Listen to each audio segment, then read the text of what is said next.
Մայրաքաղաքի տարբեր տոնավաճառների առևտրականներն այսօր երկու անգամ առանձին դեմ առ դեմ հանդիպում ունեցան վարչապետի հետ շրջանառության հարկի մասին վիճահարույց օրենքի շուրջ։ Մի քանի ժամ շարունակված բանակցություններից հետո դրանց մասնակից առևտրականներից տեղեկացանք, որ կողմերին հաջողվել է փոխզիջումային տարբերակ գտնել, այլ մանրամասներ այս պահին չեն հաղորդվում։ Ակնկալվում է, որ առաջիկա ժամերին կառավարությունը հանդես կգա հայտարարությամբ։ Ավելի վաղ այսօր առավոտյան առևտրականները դարձյալ ցույց էին անցկացնում կառավարության դիմաց, պահանջելով կասեցնել շրջանառության հարկի մասին վիճահարույց օրենքն ու վերանայել յուրաքանչյուր ապրանքի համար փաստաթուղթ ներկայացնելու օրենսդրական պահանջը։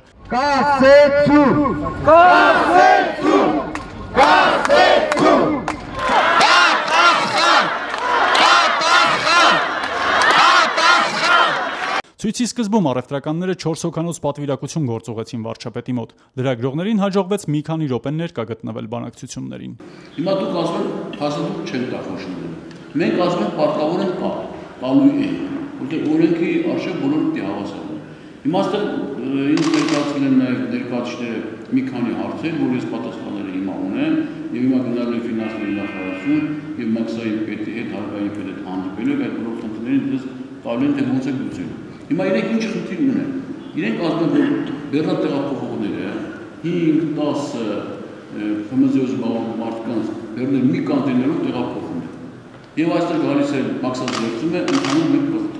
Գործադիրի ղեկավարն ասաց, թե հանձնարարել է, որ այսուհետ յուրաքանչյուր բեռ մաքսազերծվի ներկրողի անունով անհատապես ու փաստաթղթավորված։ Մինչ հանդիպման մասնակիցները փակ դռների ետևում բանակցում էին, ցուցարարները դրսում կետ առ կետ ներկայացնում էին ինչ են մտադիր անել, եթե կառավարության պատասխանն իրենց չգոհացնի։ Մենք զգուշացնում ենք եւ հայտարարում ենք, որ այս շարժումը, այս ակցիան չի դադարելու, առավել եւս ավելի ուժեղանալու է վահագնանա։ Սա կարող է դառնալ գործող իշխանությունների վաթերլոն։ Ինչպես ասում են, բոլոր յուրաքանչյուր Նապոլեոն ունի իր վաթերլոն։ Թող բարի լինեն, հաշվի նստեն Հայաստանի Հանրապետության քաղաքացու հետ։ Մենք ոչ մի ավելորդ բան չենք պահանջում։ Հանդիպումից հետո փոքր ձեռներեցությամբ զբաղվողների հայկական միության նախագահ, ազգային ժողովի օրինաց երկիր խմբակցության նախկին падգամավոր Ստեփան Ասլանյանը հավաքվածներին ասաց, թե վարչապետը հակված է, որ խնդիրը լուծվի մինչև վերջ ու պատրաստ է ամեն ինչով աջակցել փոքր ու միջին բիզնեսին։ Կարծում եմ, որ վարչապետի տրամադրությունից ելնելով ամեն ինչ լավ կլինի,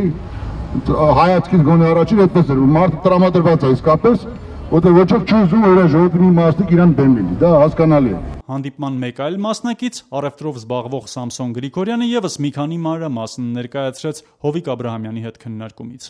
Նախորոք շատ եմ խնդրում բոլորիդ, չգոռանք սուտ ասել, ճիշտ ասել, ինչ ասել, ոնց ասել, այդ սաղ կերևա վերջում խոստացվել է, որ ամեն ինչ լավ կլինի։ Նրանք մեր դեմ չեն, իրենց հայտարարություններն եմ ձեզ փոխանցում։ Նրանք իրենք մեր դեմ չեն։ Իրանք չեն ուզում, որ մանր եւ միջին բիզնեսը փակվի։ Դրա համար կանեն բոլոր քայլերը, որ այս թնջուկի լուծումը գտնվի եւ դուրս գանք սրա մեջից։ Բոլորս միասին։ Այդ երբ է լինելու։ Մի րոպե։ Հիմա երբ է լինելու։ Մենք էլ այդ հարցը տվեցինք պարոն վարչապետին։ Պարոն վարչապետ, երբ է լինելու։ Ասեց Սամվել ջան, Ստեփան ջան, նենց չի որ ես հենց հիմա ստորագրեմ ու այդ հարցը լուծվավ։ Վարչապետը ցուցարարներին ուղղորդել էր ֆինանսների նախարարություն։ Նախարար Գագիկ Խաչատրյանի հետ հանդիպումը շարունակվել էր շուրջ 1 ժամ, մանրամասներ չեն հրապարակվում։ Հայտնի է միայն, որ ֆինանսների նախարարի հետ քննարկումներից հետո առևտրականների պատվիրակությունը դարձյալ հանդիպել է վարչապետի հետ, ինչից հետո էլ ըստ ՓՄԶ ներկայացուցիչների հաջողվել է փոխզիջումային տարբերակ գտնել։